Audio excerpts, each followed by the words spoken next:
السلام علیکم ورحمۃ اللہ وبرکاتہ۔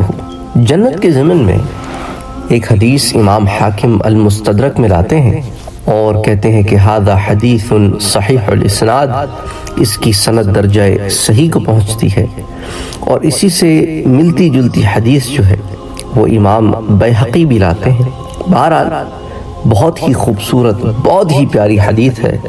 حضرت انس بن مالک رضی اللہ تعالی عنہ اس کے راوی ہیں، اور وہ روایت کرتے ہیں کہ بین رسول اللہ صلی اللہ علیہ وآلہ وسلم جالسا اذا رأیناہ ضحک، ہم حضور صلی اللہ علیہ وآلہ وسلم کی خدمت اقدس میں بیٹھے تھے کہ ہم نے دیکھا کہ اچانک حضور اکرم صلی اللہ علیہ وآلہ وسلم مسکرائے، حتیٰ کہ آپ صلی اللہ علیہ وآلہ وسلم کے سامنے والے دانت نمودار ہوئے۔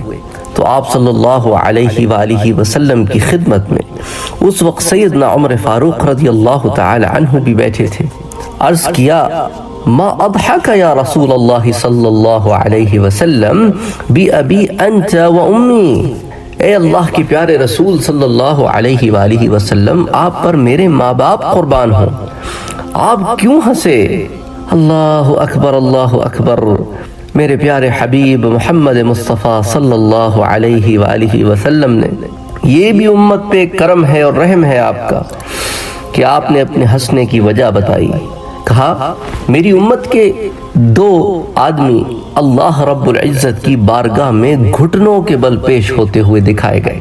اللہ تعالیٰ نے آنے والے حالات پہ سے پردہ اٹھاتے ہوئے حضور اکرم صلی اللہ علیہ وآلہ وسلم کو روز محشر کا ایک منظر دکھایا کہ اس روز اللہ کی بارگاہ میں دو آدمی حضور کی امت سے حاضر ہوں گے اور گھٹنوں کے بل پیش ہوئے۔ ان میں سے ایک نے کہا کہ اے رب، میرے اس ظالم بھائی سے میرے ظلم کا حساب لے کر مجھے دے۔ اللہ اس سے فرمائے گا تو اپنے ظالم بھائی سے کیا چاہتا ہے؟ حالانکہ اس کے پاس نیکیوں میں سے کچھ نہیں بچا، اس کے پاس تو صرف گناہ ہی گناہ ہے، تو کیا چاہتا ہے آخر؟ تو اس نے عرض کیا اے میرے رب، اگر اس کے پاس نیکیوں میں سے کچھ نہیں بچا جو میں اپنے جو اس نے مجھ پہ ظلم کیے تھے ان کے بدلے لے سکوں، تو باری تعالیٰ میرے گناہ اس کے سر ڈال دے کہ گناہوں کا بوجھ میرا ہلکا ہو، یہ اٹھائے میرے گناہ، ان ظلموں کے بدلے جو اس نے مجھ پر کیے تھے۔ یہ ذکر کر کے حضور صلی اللہ علیہ وآلہ وسلم کی آنکھوں سے آنسو جاری ہو گئے۔ پھر فرمایا یہ دن بہت بڑا ہوگا، لوگ اس کے محتاج ہوں گے کہ ان کے گناہوں کے بوجھ اٹھا دیے جائیں۔ چنانچہ اللہ تعالی اس مطالبہ کرنے والے کو فرمائے گا اپنی نظر اٹھا اور دیکھ۔ اللہ اکبر، اللہ اکبر۔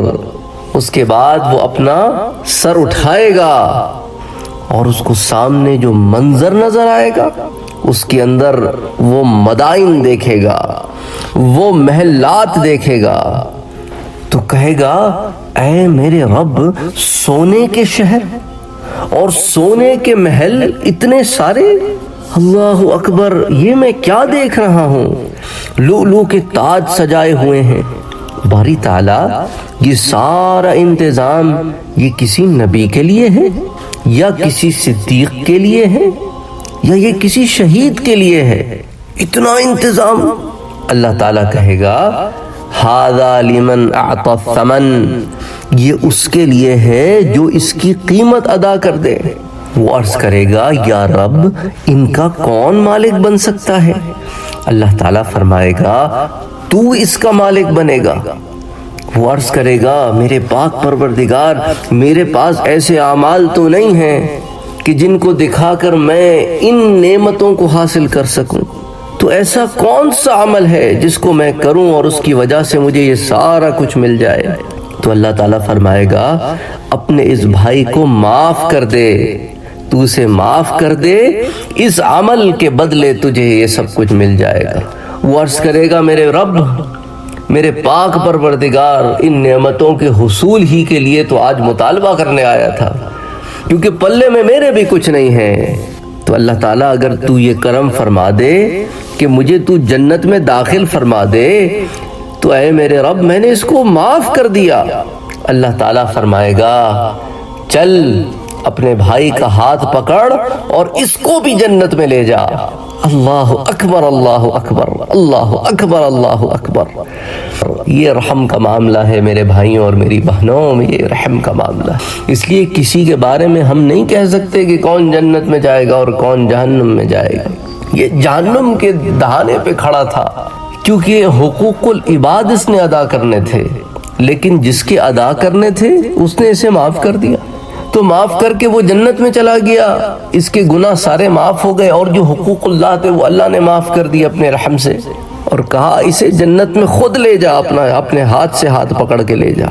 اللہ اکبر۔ اسی لیے کسی کے بارے میں نہ کہا کرو کہ یہ جہنمی ہے یہ جنتی ہے، تمہیں کیا خبر، تم نے بھی جنت میں جانا ہے کہ نہیں، تمہیں کیا خبر۔